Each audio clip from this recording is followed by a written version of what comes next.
My name's Emily Shield, and I'm going to be debating the pro side of the everybody wins philosophy.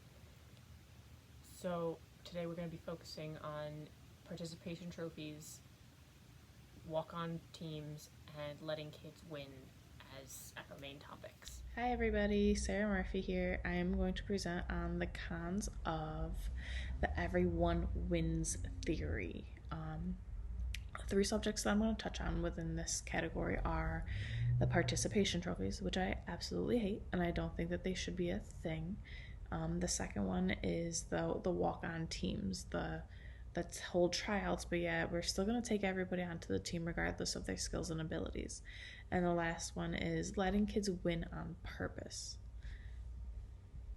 So, regarding participation trophies, at a young age, it's important to encourage good habits. We all know this. And by telling young kids who don't have a natural aptitude for sports or academics or music that whatever the competition is, that only encourages them to stop doing that activity. Everyone knows that most kids who don't do well at something immediately tend to get bored with it pretty quickly. Reinforcement is vitally important in childhood development. We all know this, and research shows that positive reinforcement is more effective than negative reinforcement. So when a young child gets a medal for trying or a trophy for participation, the reinforcement there is you showed up, great job, keep going, keep doing what you're doing. And this motivates the child to keep coming back and to keep learning and developing their skills. And eventually, if they do put in the work and get better, they could get to the point where they can be competitive and do what they're trying to accomplish, which really is getting that first, second, or third place trophy. Most kids are aware that participation trophies don't mean as much as that placing trophy, because those kids get to go up on stage and show all the people they brought with them and show their team that they did better than everybody else. And what eventually becomes a stronger reinforcement are those trophies, and that is what motivates the kid to keep coming back, but more than just coming back, but to do better than last time. If the goal of getting rid of participation trophies is to encourage kids to work hard to be the winning team, it would only succeed in doing the opposite. Instead of empowering kids that they did good by showing up and putting in the effort, getting rid of participation trophies drives kids to think that because they weren't the best, especially in their first few years of trying to even learn how to do the activity, like learning how to play soccer or play baseball or perform in a musical, that because they weren't the best their first few years of trying, that they don't deserve any kind of reward for even showing up. Frankly, the majority of children are not going to win. We know that. I mean, with only 3 placing trophies, there's no way that most kids are going to win. Ever, even in their whole lives. But why shouldn't we encourage to make the effort to go and to learn and to have fun? The skills that we learn in organized sports and competition are more valuable than simply getting trophies to bring home and put up on the shelf. But for young kids, who those participation trophies do mean a lot, and as they get older, kids are more aware of the difference in value between a participation trophy and a placing one, but that they made the effort and they got to build those skills of teamwork and cooperation, and the skills that they learn in those specific activities like hand-eye coordination and singing or performing or dancing, or those facts they learned in academic decathlon. Those are much more valuable than the trophies that they get to bring home, and participation trophies can help them build those skills because they keep coming back.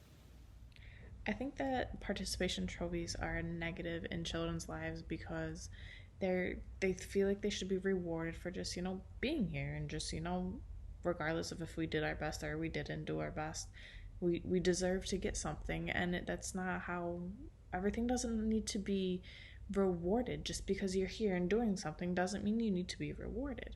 I remember growing up when I was playing Little League, and you only got a trophy if you were in first or second place. And if you were that third place team, that gave you a little bit more motivation for next year and to work harder, because you knew you were going to have your team together next year and you knew what to practice, and you had a goal to achieve. Hey, I want to make that second place because I want to get that trophy. Those trophies were a big thing when we were younger, and they're still down in my parents' basement. There's still something to be proud of, whereas now it's like, oh, I have a trophy from each year because I played. not because I got first place in Little League that year, I got second place, and then, one year we didn't have that great of a team, so then it took a little bit longer. Um, this gives the kids a stigma thinking that, they deserve to be rewarded just because they showed up. They didn't have to do anything. Maybe, there was an MVP, so the person that did the best got the same reward as the person that, didn't put in their best effort. And I just don't think that's fair to some children, to most children, because there's a lot of kids that try their best and they practice and they work hard and they learn new skills and abilities to better themselves, but yet they're getting the same recognition as the child that, just shows up to practice and just like, oh, I'm here. Um, I don't think it's a fair trade-off for those kids. So one of the things I'm sure we've all been seeing a lot more of lately is teams in schools and stuff like and musicals and all things like that, um, getting rid of the tryout portion or the auditions and letting everybody participate. And one of the stronger arguments about tryouts for or auditions for youth sports and musicals and things like that is that it builds character, besides the obvious idea that these um, practices handpick the best choices of all the students to create the best of what they can have. But the truth of the matter is, if kids make the team, their confidence soars. But if they don't, their confidence is likely to take a huge hit. And whether that's important enough for these practices to continue is a big debate right now. So competitive youth teams are designed to help kids lower stress, socialize, and learn valuable skills. If we're being honest, that's what the real reason for these teams is to be. But in sports teams, it gets kids active, and in other things like musicals and academic teams, kids learn other valuable skills like performing in front of a crowd, getting to speak publicly, and practice trivia. And when schools have tryouts, sure, most of the time they end up with competitive teams, but there are a lot more kids within the schools that have skills that will be useful to these teams or have an interest in them that aren't being realized because they didn't make the cut. Every student should have the opportunity to develop their skills or their interests or get on the field or the stage and do their best. Realistically, the kids who are better at the activity are going to succeed more within those programs because they're going to get to play on first string or they're going to get the lead roles. And youth programs are meant to encourage children and help them develop into functioning and capable adults. But how can programs really accomplish that when a coach or director is constantly saying things like your kid can't play because he doesn't have talent, or they really don't have enough confidence to be up there? But how are they ever going to build those skills and get better if they don't have the opportunity to even try and sit on the bench for most of the season but still get to practice at practice, or get to be in the ensemble but still get to show up to auditions and be what they like, have fun and learn with the cast who are better than them? But that's how we learn in classrooms, right? We always pair the kids who struggle with the kids who are doing better so they can learn from each other. How are we ever going to do better if they never get the chance to practice in a real environment that they would be in if they had tried out and made the cut? So besides even just the tryouts, the competitive nature of these sports and musicals and things like that can cause physical harm to kids in addition to the mental strain on their confidence and development. So according to kidshealth.org, many child athletes suffer from stress and exhaustion and even burnout. Studies found that children under 10 are suffering from severe frustration at playing a sport they may not be developmentally ready for. And Dr. Paul Stryker, a pediatric and adolescent sports medicine specialist, and found that today's kids are suffering from injuries due to overuse and acute trauma, which used to only be seen in adults. So think about it. How many child athletes do you see walking around with a knee brace or having silent days because they overuse their vocal cords? So many schools have hired physical therapists to work with their players because they get injured so frequently. I think that says enough about how the competitive nature of these sports teams has harmed our kids more than it's helped them do better. I know that in my own experience, every athlete I like, not every athlete, most athletes I knew would get shots in their feet, and I even know some kids who had to get surgery because their joints were so overused and stressed to the point where they weren't able to use them on a regular basis. So, competitive sports and activities in schools that require tryouts are frankly doing more harm than good for child development in our kids. I think they're not worth what benefits they could bring. They certainly do have a lot of benefits in that they can help kids get into college, but and professional sports teams and stuff like that, but the benefits of sports teams could certainly be realized without having tryouts or severe competitiveness among the schools. Another big negative that I see happening a lot lately is teams holding tryouts when in all actuality in the end they're going to take anybody who tries out regardless of their skills and ability. I don't think it's fair to those kids that do try their hardest and they do take the time in the off season to go and better themselves and better their skills to gain that knowledge because they love that sport or they love that activity. Um, when somebody's like, oh, hey, I want to play volleyball this year, let me just go play because I know I'm going to make the team. Um, and you're not building those opportunities for those kids that are truly trying their hardest to get better at that, to further their life, their education, maybe getting a scholarship with the sport that they love. So, a debate that I'm sure we've all seen at some point in our lives, whether it's with our own kids or with our nieces or nephews or seen our cousins or friends have, is whether they should let their kids win when they play games together, whether it's playing basketball or playing Monopoly or anything. Should we let little kids win? A lot of parents wonder whether letting their kids win helps them or hurts them. Little kids don't always play games to win or to lose. They're still learning how to play the game, especially when there's clearly no contest when playing with an adult who is far more capable in so many ways of playing and winning.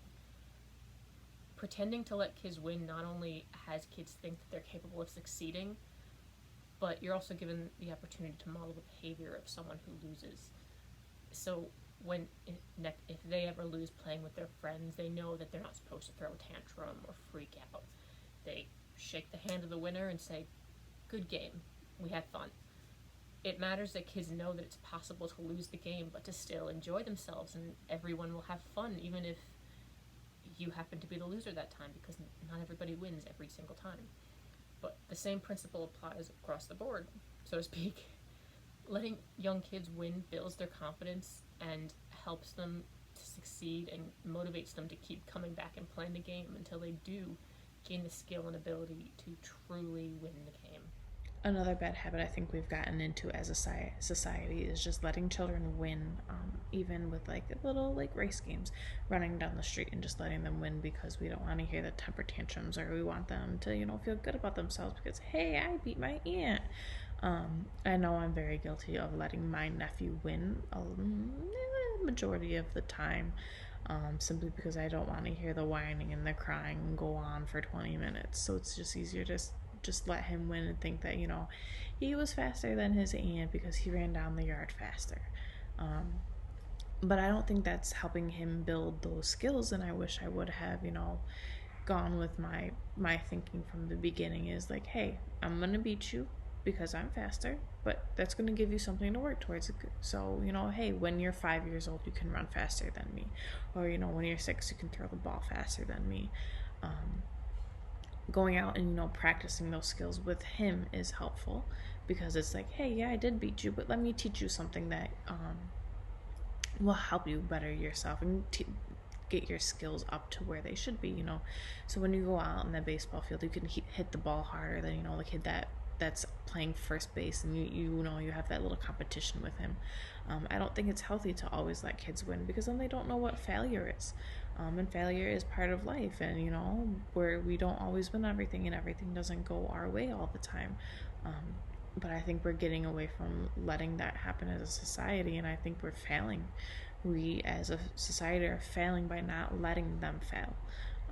they need to understand that everything's not going to go right for them every single time. They're not going to get that job, the first time they go for that interview, maybe. Or, they're not going to maybe make the varsity football team their sophomore year. They have another year that they have to work harder for, and that's okay. These kids need to understand that failure is an option. It's okay. Failure doesn't need to be looked at as a bad thing. It can be looked at as a stepping stone towards bettering themselves. And it's like, okay, so what did I do wrong, or what can I work on to improve myself, so the next time I go for it, I do even that much better.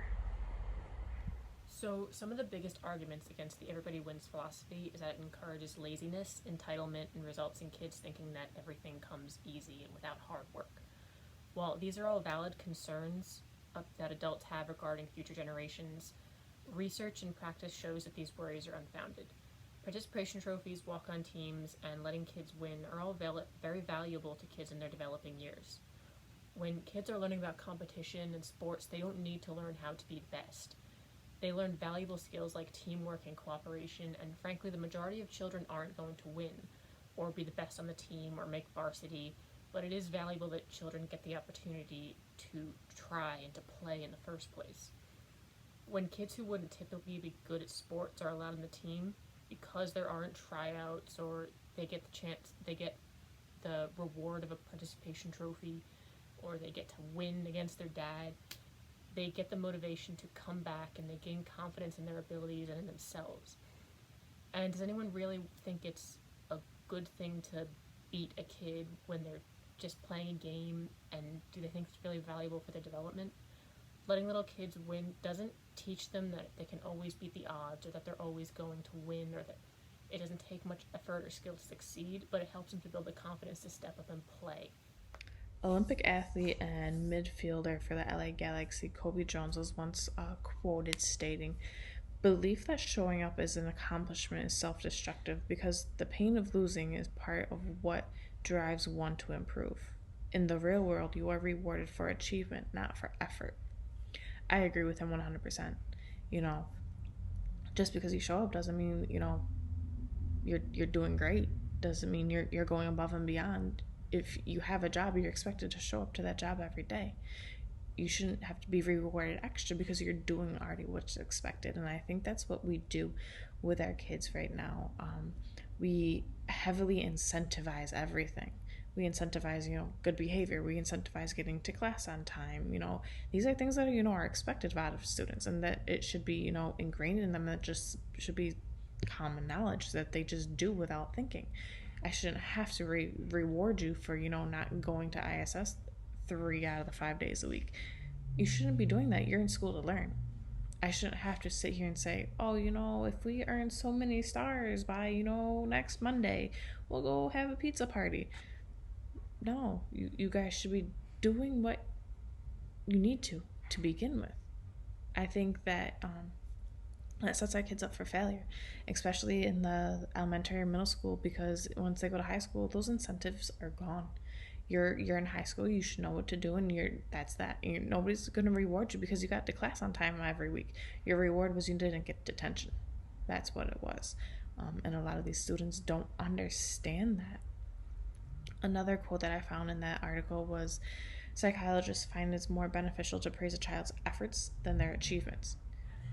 This also plays along with, helping them build and learn those skills to better themselves.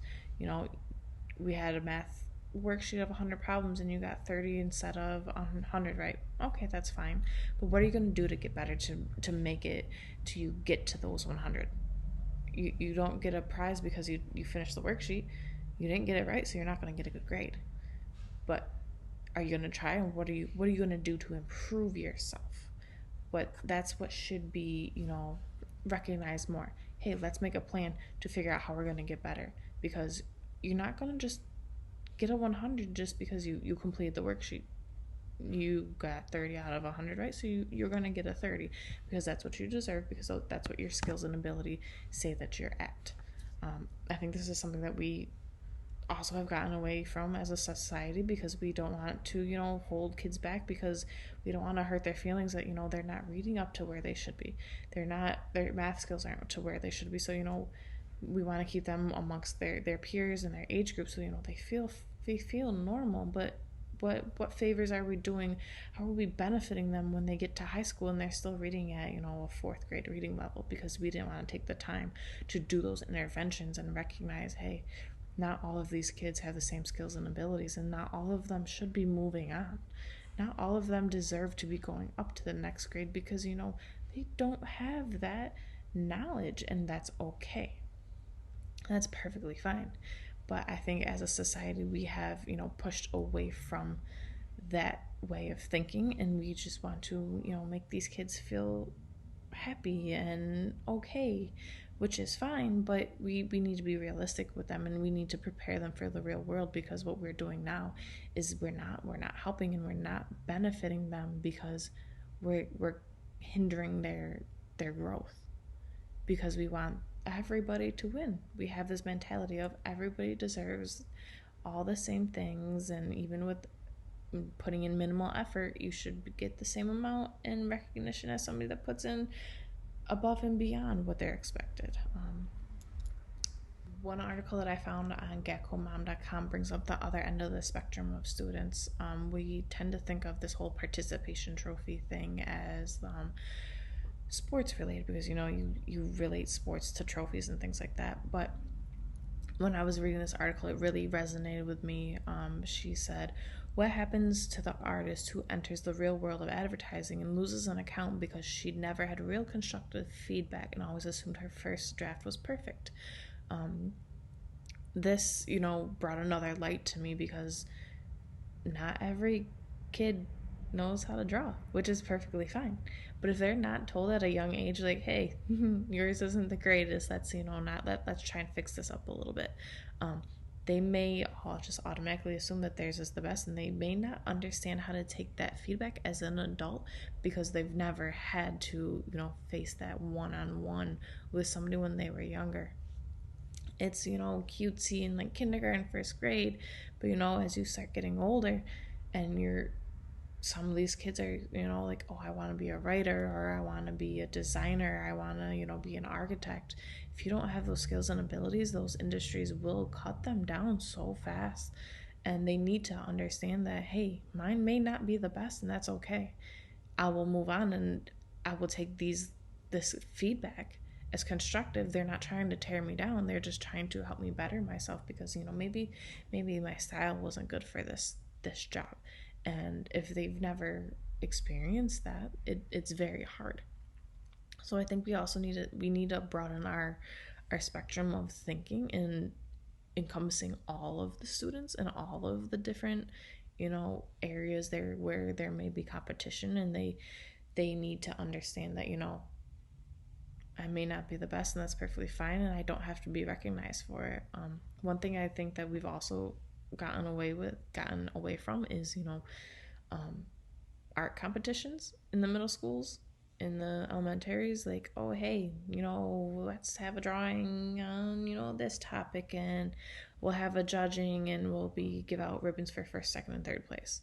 I remember as a elementary, maybe even middle school, I entered an art competition for a Black History Month project, and I was actually selected, and it brought me so much joy, because somebody like sat there and was like, hey, this first draft isn't the greatest, let's see what can we work on, or revisited my idea to bring it more to life. And then when I was actually selected, and it was only a select few of us that got to go down and see our artwork on display, it was a great feeling, because it wasn't we're in the art room and we're going to put up everybody's artwork because we're all amazing. When in reality, we're not. We're all not great at everything, and that's perfectly fine.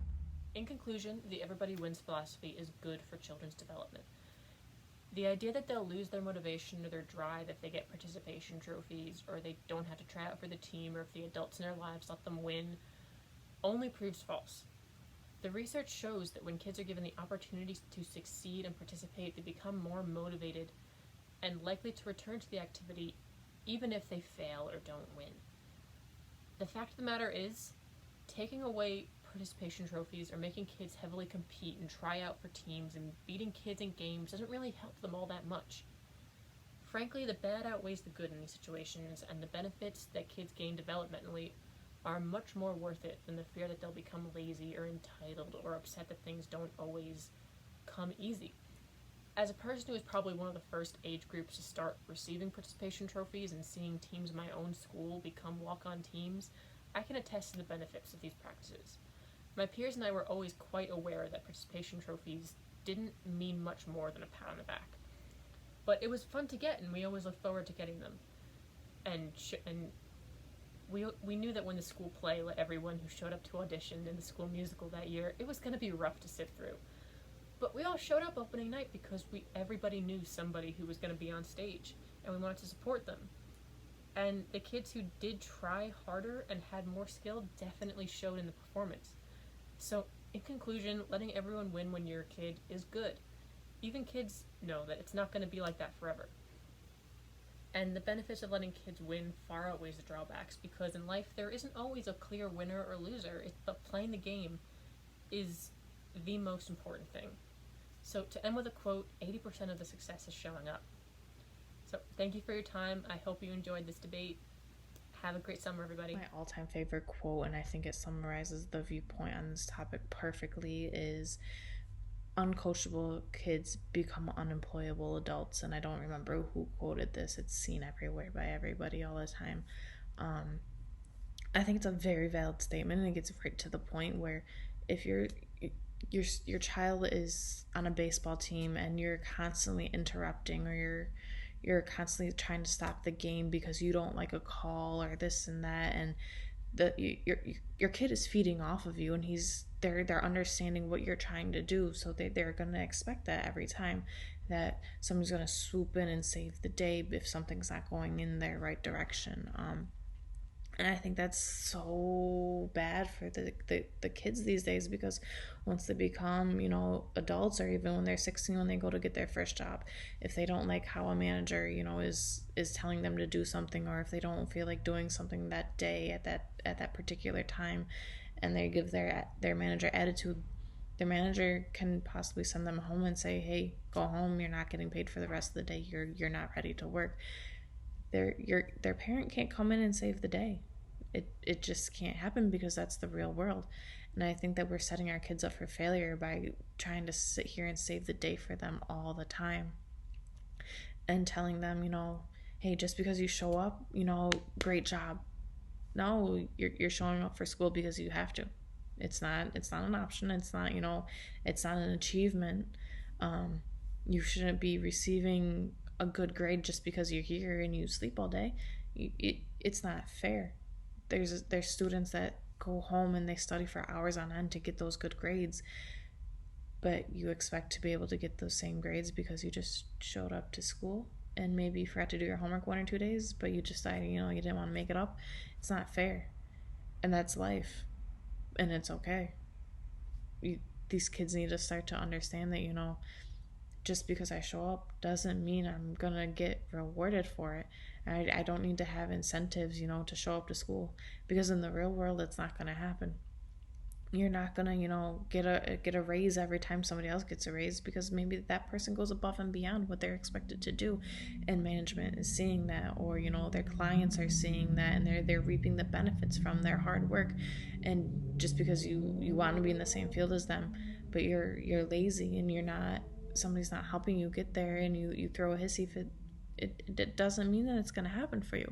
And I think that's what we're setting these kids up for right now with this whole everyone wins mentality, because everybody doesn't. Failure is a part of life, and it's okay. Use the failure as a stepping stone to better yourself. And I think that's what we need to start teaching these kids, is that failure is an option, because you can turn that failure into hey, what can I do to better myself? What can I do to learn and to grow, and not throw a hissy fit and expect everybody else to fix it for me, because it's not going to happen in the real world.